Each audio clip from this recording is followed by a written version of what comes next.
एक पुराना गांव कुसुमपुर। चारों तरफ खेत, टूटी कच्ची सड़कें और रात होते ही ऐसा सन्नाटा कि जैसे हर चीज किसी डरावनी शक्ति के अधीन हो। यहां गांव में कुछ दिनों से रात में लोग एक एक करके गायब हो रहे हैं और इन्हें कौन गायब कर रहा है ये कोई नहीं जानता। इस वजह से यहां के लोग रात में बाहर निकलने से डर रहे हैं। वीरेंद्र शहर में रह रहा था। उसके पिता की हाल ही में मौत हुई थी और अब उसे अपने पुश्तैनी घर और जमीन के कागज पूरे करने के लिए कुसुमपुर लौटना पड़ रहा था। शाम का समय था। आकाश में हल्की धुंध थी और सड़कें लगभग अंधेरी। वीरेंद्र ऑटो में बैठा गांव की ओर बढ़ रहा था। ऑटो वाला चुपचाप ड्राइव कर रहा था।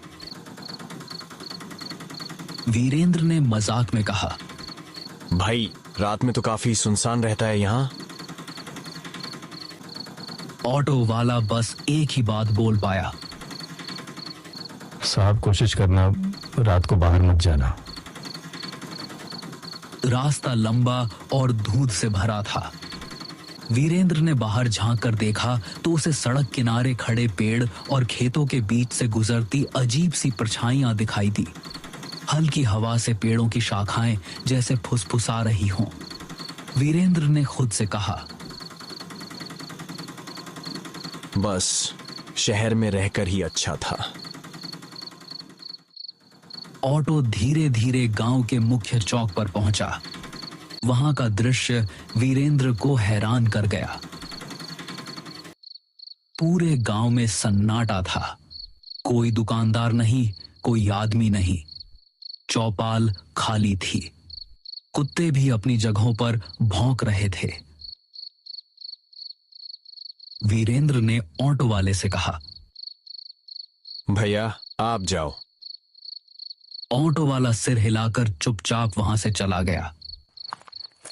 वीरेंद्र अपने पुराने घर की ओर बढ़ा। पुराने रास्ते, टूटी सीढ़ियां और जर्जर दीवारें उसे बचपन की याद दिला रही थीं। घर का दरवाजा अजीब तरह से बंद था। वहीं उसे अपनी बचपन की दोस्त मंजरी दिखाई दी। मंजरी अब अकेली रह रही थी। उसका चेहरा थका हुआ और डरावना लग रहा था। मंजरी ने धीरे से कहा,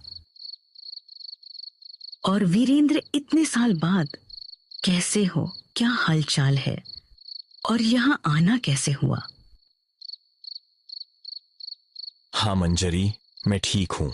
मैं बस अपनी पुश्तैनी जमीन का कुछ काम पूरा करने आया था। लेकिन यह बताओ, ये गांव में इतना सन्नाटा क्यों है? वीरेंद्र, हर रात यहाँ कोई ना कोई आदमी गायब हो जाता है। कोई आवाज नहीं, कोई निशान नहीं। बस सुबह जमीन पर एक काला निशान मिलता है, जैसे किसी ने उन्हें जला दिया हो। वीरेंद्र ने हंसकर कहा, मंजरी, ये सब मनगढ़ंत बातें हैं। गांव वाले डरावनी कहानियां बनाते हैं। अगर तुम इसे हल्के में लोगे तो शायद बाद में पछताओगे। रात में बहुत अजीब चीजें होती हैं। आवाजें, परछाइयां और कभी-कभी नाम पुकारने वाली आवाजें। वीरेंद्र ने उसे शांत करने की कोशिश की, लेकिन उसके मन में डर बैठ गया। वह जानता था कि रात अब शुरू हो चुकी है और गांव का सन्नाटा धीरे धीरे उसे अपने घेरे में ले रहा है। रात गहरी होने लगी। वीरेंद्र घर के पुराने कमरे में बैठा, धुंध से ढकी खिड़कियों के बाहर झांक रहा था। हर खिड़की पर अजीब सी परछाइयां गुजर रही थीं। कभी हवा में फुसफुसाहटें, कभी दीवारों के पीछे किसी का नाम पुकारना। वीरेंद्र ने सोचा, यह सब अजीब है। लेकिन उसके पास समय कम था। वो डरते डरते सोया। अगले दिन जमीन और घर के कागज कंप्लीट करने थे। वो धीरे धीरे गांव की गलियों में घूमना शुरू करता है। वहां हर घर का दरवाजा जल्दी बंद होता है। कोई बाहर नहीं दिखता। चौपाल बिल्कुल खाली। कुत्ते भी अजीब तरह से घूर रहे थे। वीरेंद्र ने महसूस किया कि जैसे हर कोई डर के साए में रह रहा हो। तभी उसे गांव का पुराना पंडित दिखाई दिया। पंडित बुजुर्ग और गंभीर थे। उनका चेहरा समय की मार झेल चुका था। पंडित ने वीरेंद्र को देखते ही गंभीर स्वर में कहा, वीरेंद्र, तुम यहां क्या करने आए हो? पिताजी के जमीन के कागज पूरे करने। लेकिन ये सब अजीब क्यों है? यह गांव शापित है और यह श्राप उसी जमीन से जुड़ा है जो तुम्हारे परिवार की थी। वीरेंद्र हैरान रह गया। उसने पूछा, कैसा श्राप? तुम्हारे दादा ने इस जमीन पर एक मंदिर गिरवाया था। उस मंदिर में एक रक्षक की आत्मा थी जो गांव की रक्षा करती थी। जब मंदिर टूट गया, आत्मा कैद हो गई। अब यह हर रात किसी इंसान की आत्मा खींचती है ताकि अपनी कैद से मुक्त हो सके। वीरेंद्र ने पंडित की बातों को बड़ी गौर से सुना, लेकिन उसके भीतर डर बैठ चुका था। वीरेंद्र ने पंडित की बातों को सोचते हुए रात बिताई। आसपास के धुंध और आवाजें उसे लगातार परेशान कर रही थीं। दीवारों के पीछे फुसफुसाहटें, हवाओं में नाम पुकारने की आवाजें और खिड़कियों से गुजरती काले साए उसे मानसिक रूप से कमजोर कर रहे थे। अगले दिन वीरेंद्र ने तय किया कि वह उस जगह जाएगा जहां मंदिर था। उसे जानना था कि क्या सच में यह श्राप उसके परिवार की गलती का परिणाम है। वीरेंद्र, मत जाओ वहां। यह खतरनाक है। तुम्हें शायद बचकर नहीं निकल पाओगे। मुझे सच्चाई जाननी है। अब डर कोई काम नहीं आएगा। रात का समय था। पूरा गांव वीरेंद्र को रोकने की कोशिश कर रहा था, लेकिन वीरेंद्र ने हिम्मत दिखाते हुए आगे बढ़ना तय किया।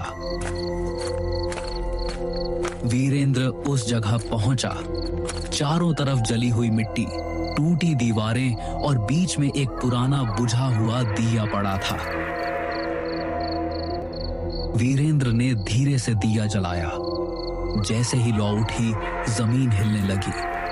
हवा में सिसकारियां गूंजने लगी। वीरेंद्र का मन डर से कांप रहा था।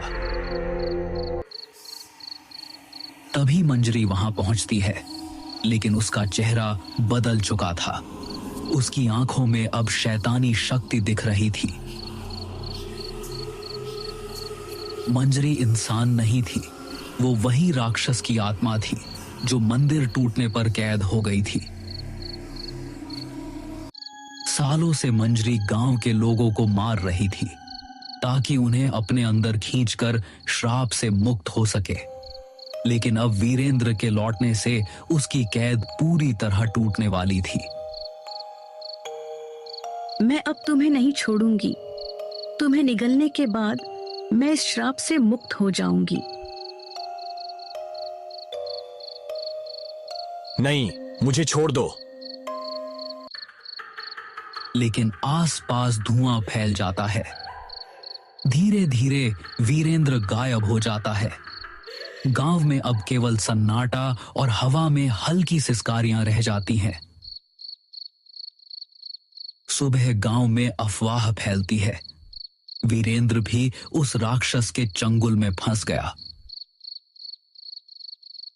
गांव के लोग अब और अधिक डर के साए में जीने लगते हैं।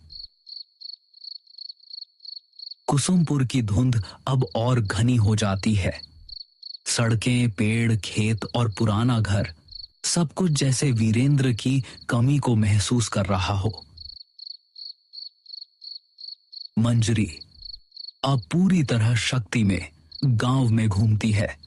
हर रात वह नए शिकार ढूंढती है और कोई नहीं जानता कि अगली रात किसका साया दीवारों पर रह जाएगा।